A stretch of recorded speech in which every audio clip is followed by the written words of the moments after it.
Saito. Ela tem muita coisa para passar nessa entrevista, mas a gente vai focar um pouquinho na parte que ela ensina seus filhos em casa. Ela faz o unschooling. E eu separei aqui umas perguntas para ela responder para a gente. Então, primeiro eu queria, se você se apresentasse um pouco aí, Thaís, falasse um pouco o que você está fazendo e um pouquinho sobre você, rapidinho. Ok, eu sou a Thaís Saito, eu tenho 4 filhos, entre 12 e 4 anos. Os 4 eles estudam em casa, né? Eles não vão para a escola já faz uns 3 anos. E agora a gente aproveitou que eles não têm escola e eles não têm nenhum compromisso, e o meu marido pode trabalhar de casa para resolver viajar pelo mundo enquanto eles crescem. Legal. Então eu ia fazer a primeira pergunta, quanto tempo já faz que seus filhos estudam em casa, mas você já respondeu que são 3 anos. Então eu vou para a próxima pergunta, que seria por que vocês tomaram essa decisão, né, de começar a ensinar os seus filhos em casa? Então, na verdade, essa questão ela ficaria meio longa, porque ela teve vários motivos pequenos, né? Mas um deles era, claro, a liberdade da gente poder viajar. O marido recebeu 3 propostas em 6 meses para viajar por 3 meses e trabalhar em vários lugares do mundo, e a gente não podia ir, porque tinha escola e não sei o que, e ele não queria ir sozinho. E aí a gente teve que ficar recusando, e a gente queria muito ir, né? Porque seria uma viagem toda paga e seria uma super oportunidade para todo mundo. Então, esse também foi um dos motivos. Foi o maior motivo, na verdade. Aí o segundo é que a minha filha mais velha, que ela tem 12 anos, ela foi para a escola no Japão um pouquinho antes, e ela pegou um pouquinho de trauma de escola, né? Mas ela tinha... Bom, ela veio para a escola aqui da Nova Zelândia falando 2 línguas, e ela tinha 7 anos. E as crianças começaram a ler, começaram a escrever, e tudo em inglês, e ela ainda não tinha chegado nesse nível, porque ela mal sabia falar o inglês. Então, começaram a fazer um bullying leve com ela. E isso já era uma escola alternativa, né? Não era nenhuma escola normal. Então, a gente não tinha mais opções de como nem mudar de escola. E a nossa opção foi, ou a gente tira ela da escola, ou a gente aceita que isso vai fazer parte da vida dela. Então, a gente resolveu tentar tirar da escola por 6 meses para ver no que dava. E acabou que eles gostaram muito de ficar em casa. Legal. E como foi mais ou menos a parte burocrática, né? Como que é para você decidir tirar o filho da escola? O que você tem que fazer de processo, mais ou menos? Então, aqui na Nova Zelândia, é assim, a gente precisa mandar uma carta, né, para o Ministério da Educação, falando exatamente o que material você vai usar, quais vão ser os seus horários, como você vai ensinar, que outras aulas extras você pretende fazer, e dar um plano de estudo de 1 ano, de como vai ser a educação, com tudo, né? Com todo o material que você vai usar, todas as saídas que você vai fazer, todos os passeios extras que você vai fazer, e você manda para eles, e aí se eles aceitarem, eles te dão uma cartinha falando que tudo bem, o seu filho pode sair da escola, ele vai estar aprendendo tanto quanto se ele estivesse na escola. Então, mas essa cartinha não é uma coisa simples, né? Porque você precisa pesquisar e precisa saber o que você vai fazer em 1 ano, que é muita coisa. Ainda mais para quem não tem noção nenhuma de como funciona o homeschooling, que era como a gente estava quando a gente começou. Então, a nossa carta ficou bem longa, ela teve umas 30 páginas por criança. E teve algum controle, assim? Teve alguém que foi na sua casa para olhar mais ou menos como eram vocês, para conhecer vocês? Ou alguém que foi acompanhando, alguém que acompanha no meio do processo? Eu não sei, eu pergunto porque eu não tenho nem ideia, talvez. de como funciona? Então, por enquanto ainda não teve, mas eles avisam que na hora que eles quiserem, eles podem fazer uma visita para ver como é que está andando as coisas e se a gente está fazendo o que a gente tinha combinado. Entendi. E, por exemplo, se eles depois de terminar a idade, eles quiserem ir para uma faculdade, por exemplo, o ensino que vocês deram funciona como o ensino da escola? Eles ganham, sei lá, um diploma, assim, como funciona mais ou menos essa parte? Então, isso é um pouquinho mais complicado do que no Brasil, né? Porque no Brasil seria só fazer o Enem e você já tem a conclusão do ensino médio. Mas aqui não. Que eles precisam ganhar os créditos que ganhariam na escola, que eles podem fazer por escola por correspondência, ou eles podem fazer cursos extras que dão esses créditos também, ou eles podem esperar até eles terem 20 anos e entrar na faculdade como um adulto. Aí não precisa de nada. Ah, legal. E qual foi mais ou menos a reação dos seus filhos, assim, quando você contou que eles iam sair da escola, né? Principalmente da sua filha, quando você disse para ela que ela estava passando por todo esse bullying, você falou, olha, a gente decidiu e você vai sair da escola. Como que foi a reação deles? Não, então, na verdade, eu perguntei para eles se eles queriam sair. A decisão tem que vir deles. E aí, eles não, na verdade, eles não queriam muito sair da escola. Mas como eu falei, a gente vai só tentar por 6 meses, né? O que vocês acham? Aí eles falaram que eles queriam tentar, então, só por um tempo, e depois eles iam voltar para a escola. Mas acabou que agora, depois dos 6 meses que a gente tinha combinado, eles resolveram que eles queriam ficar em casa, e agora eles não querem mais voltar para a escola de jeito nenhum. Ah, legal. E como foi a reação, assim, das pessoas da família, assim, o que eles costumavam falar, se eles deram contra, se eles ficaram meio apavorados, assim, de vocês quererem tirar as crianças da escola, porque eu acho que hoje em dia ainda existe muito, muito preconceito, né, nessa parte.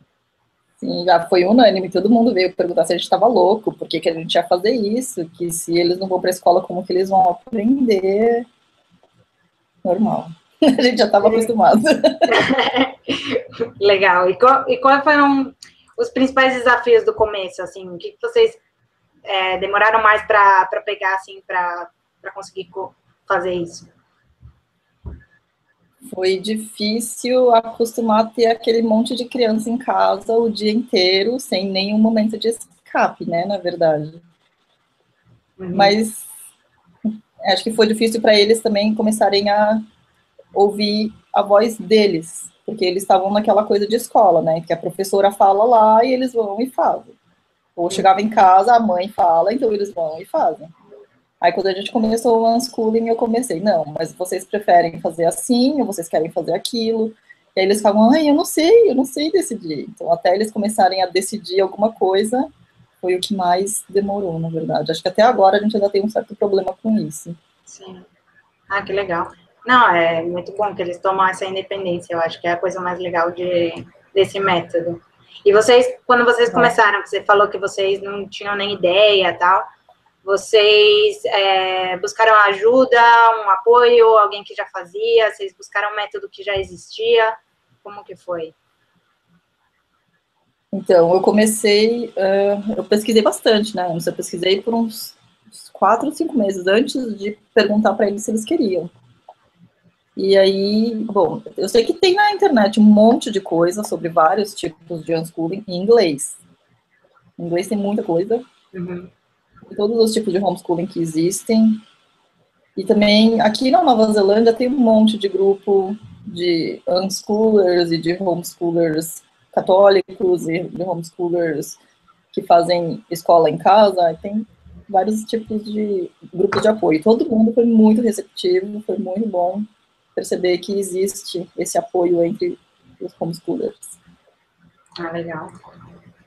E, bom, a outra pergunta é se eles já queriam desistir e voltar para a escola, você já falou que eles não querem nem ver a escola.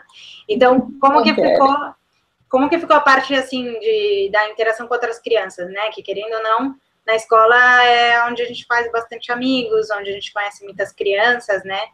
E como que ficou essa parte, como vocês fazem que eles tenham atividades com outras crianças e que interajam com outras crianças?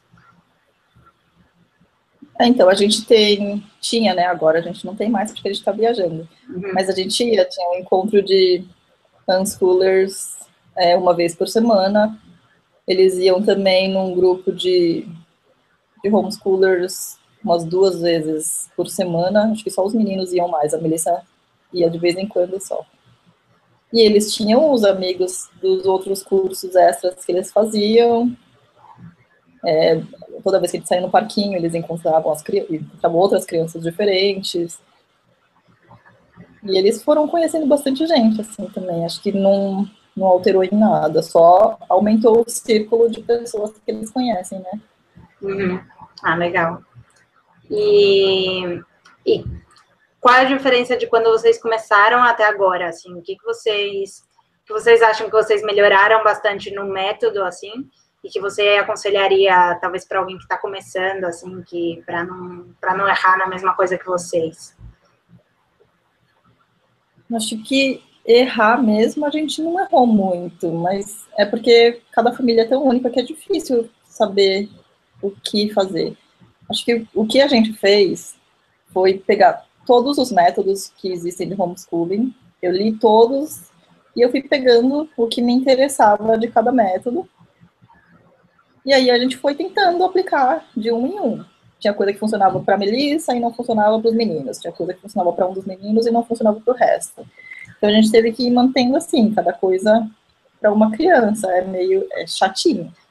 Demora e exige um tempo de preparação e pesquisa.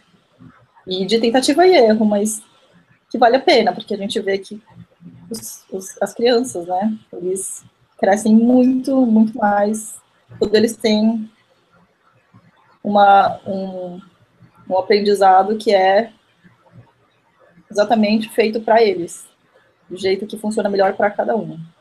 Sim, que eu acho que é o maior problema, talvez, das escolas hoje em dia, né? Tentar adaptar todas as crianças para o mesmo sistema, eu acho que isso que acaba causando tanto problema, né? Então, e nem dá, né? Porque aqui em casa são só 4. Imagina se você tem 20 crianças para você ficar ouvindo de uma em uma, não tem como, né? Claro. Complicado. E quando vocês, por exemplo, as crianças querem saber de um assunto que vocês não sabem, né? Que vocês não.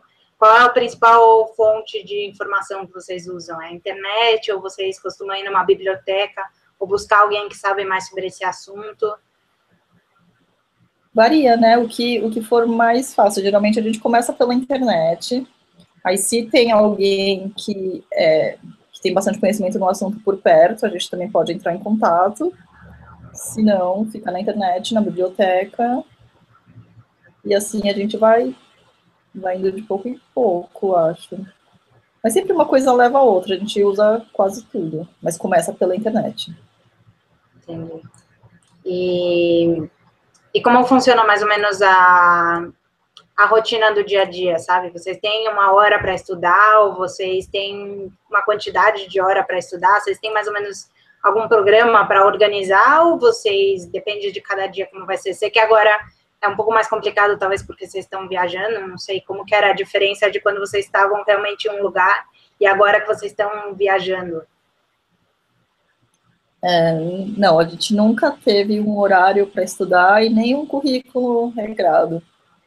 O que a gente faz é que a gente pede que eles escrevam e leiam bastante. E a gente também dá probleminhas para eles, né? Resolverem, sabe? Por exemplo, eles estão cozinhando, a gente fala, não, você não pode fazer uma receita inteira, tem que fazer uma receita e meia. Ou 3 receitas. Então, eles são obrigados a ficar fazendo as contas e pesquisando. Ou a gente, tipo, dá uma receita para eles que dá as medidas americanas, né? Que não são as mesmas que a gente usa, tipo xícara. Então, eles têm que ficar convertendo tudo e descobrir como é que funciona. Eu acho que é assim que a gente está fazendo. Ah, legal. E em que língua vocês estudam, né? Porque vocês estão na Nova Zelândia, você até falou que a Melissa fala mais de... Ela falou que é japonês, que ela fala mais de 2 línguas. Qual língua que vocês estudam? Eles falam, entre eles falam bastante inglês, mas quando eles estão falando com a gente, eles costumam falar mais em português. Mas a gente não estuda em uma língua específica, acho que varia da época. Por exemplo, agora que a gente está indo para o Japão daqui 2 meses, eu comecei a soltar umas palavras em japonês no meio das conversas, ou começar a falar algumas coisas da cultura japonesa para eles, então eles estão pegando aos poucos, mas não é... Porque eles não têm muito interesse, na verdade, de aprender o japonês, então não estou forçando a barra. Mas o português, por exemplo, que quando eles saíram da escola, eles não falavam nada de português. E é a língua mãe deles, né? Eles são brasileiros. Eles precisam saber. Então a gente pegou um tempo e aí eu fiquei, acho que 1, 2 meses só lendo livro em português, eu só falava em português, tudo que eles falavam eu repetia em português. Eu fiquei, assim, meio chatona mesmo em cima deles, mas funcionou. Legal. E para dar conta de toda essa dedicação, né, que esse sistema exige, como vocês fazem mais ou menos a organização de vocês dois, né? Vocês trabalham ou tem que estar em casa? Como que vocês fazem para se organizar, para conseguir levar esse sistema assim adiante? Então, que o Ângelo ele está trabalhando em casa desde que a Coral nasceu, na verdade. Então, já faz 4 anos, né? A gente começou o homeschooling há 3, então... Mas ele faz a pesquisa, na verdade, sobre o que a gente vai fazer, ou como que a gente vai fazer, eu que faço. Eu que decido. Mas aí, quando a gente resolve aplicar mesmo, todo mundo entra na onda, né? Ele também tem que saber o que ele está fazendo e tem que saber como responder e como ele tem que reagir. Então, fica para todo mundo. Acho que enquanto ele está trabalhando, na verdade, eu for só fazendo a pesquisa, mas na hora de colocar na prática mesmo, cabe para todo mundo. E agora que vocês começaram, bom, você começou a viagem, né? Vocês, mais ou menos, qual é o planejamento da viagem de vocês? Vocês vão ficar mais ou menos quanto tempo viajando? Vocês sabem? Então, a gente não tem um tempo definido, né? O que a gente disse é dar a primeira volta ao mundo em 2 anos, mas que a gente não sabe se a gente vai depois voltar para ficar aqui ou se a gente vai continuar viajando ainda. Também, de repente, a gente encontra algum lugar muito legal que a gente quer ficar mais tempo no meio do caminho, aí vai aumentar, ou se a gente cansar no meio do caminho, é capaz a gente parar antes. Não sei, vai depender muito do que acontecer no meio do caminho mesmo. E como vocês acham que vai ser essa viagem no processo deles de aprender? Eu acho que, bom, imagino que vocês acreditam que eles vão aprender muito mais, né, estando viajando do que quando eles estavam em um lugar só. E se essa viagem, a intenção dessa viagem foi isso, ou foi realmente um sonho mais ou menos de tudo, né, de você, do seu marido, ou exatamente pelas crianças, qual foi o objetivo? Então, na verdade, a gente tinha planejado que a gente ia dar uma volta ao mundo depois que as crianças saíssem de casa, né? Só que, como a gente não tem nada segurando a gente aqui, a gente pensou, poxa, por que a gente não faz agora, né? Então a gente resolveu ir. Agora, deu a louca, assim, e a gente resolveu que a gente ia fazer agora. Mas eu acho, sim, que vai ser muito, muito grande na educação deles. Eu quero que eles vivam todo o mundo na educação deles mesmo. Quero que eles vivam cada lugarzinho que a gente tiver como uma experiência. Eu quero ver como é que isso vai enriquecer a vida deles. Eu acho que vai ser bem grande, porque aqui a Nova Zelândia é muito tranquila, né? A gente não tem nada. Se a gente quiser, sei lá, fazer qualquer coisa é muito fácil. A gente tem tudo ao alcance dos dedos. A gente não precisa fazer absolutamente nada. Então, eles estão muito, muito mal acostumados nesse quesito. Eu queria que eles vissem que no mundo existem vários lugares diferentes, que não é só o mundinho deles aqui da Nova Zelândia. Sim. E mais ou menos eu queria, para terminar a entrevista, que você contasse um pouco do projeto, né? Que vocês estão, a página de vocês, para quem quiser acompanhar vocês. Eu vi também que às vezes você deixa aqui, eu vi um comentário da Melissa, por exemplo, que ela estava sentindo falta, eu vi que vocês, não sei, que vocês estão deixando mais ou menos as crianças falarem um pouco também o que elas acham da viagem. Então, eu queria que você contasse um pouco da sua página, assim, para quem quiser seguir. Então, a nossa página é World Trip Diaries, que a gente, na verdade, é um blog, né, nosso diário, onde a gente escreve todas as coisas que a gente fez, o que a gente gostou, o que a gente não gostou, e as crianças também, claro, têm o dizer deles, e aliás, isso até é uma parte do homeschooling deles, né, para a gente ir avaliando como eles crescem no vocabulário e na escrita e tudo isso. E a gente está tentando também, quem sabe, conseguir fazer com que a página inspire outras pessoas, com bastante filhos, principalmente, a viajar, porque a gente encontra bastante coisa de gente que viaja, mas geralmente não é família. E então a gente quer mostrar para as famílias mesmo que é possível, é caro, mas é possível. Sim, eu acho que com planejamento é bem possível, mas eu acho que é legal isso que vocês fazem mesmo, porque eu escuto de muita gente falando isso, que não pode viajar exatamente porque tem filho, porque... E eu acho que dos impedimentos maiores é a escola, né? Até por isso que eu quis insistir, que eu quis falar um pouco disso, porque eu acho que é um assunto que as pessoas não falam muito, porque elas não entendem muito, ainda é muito...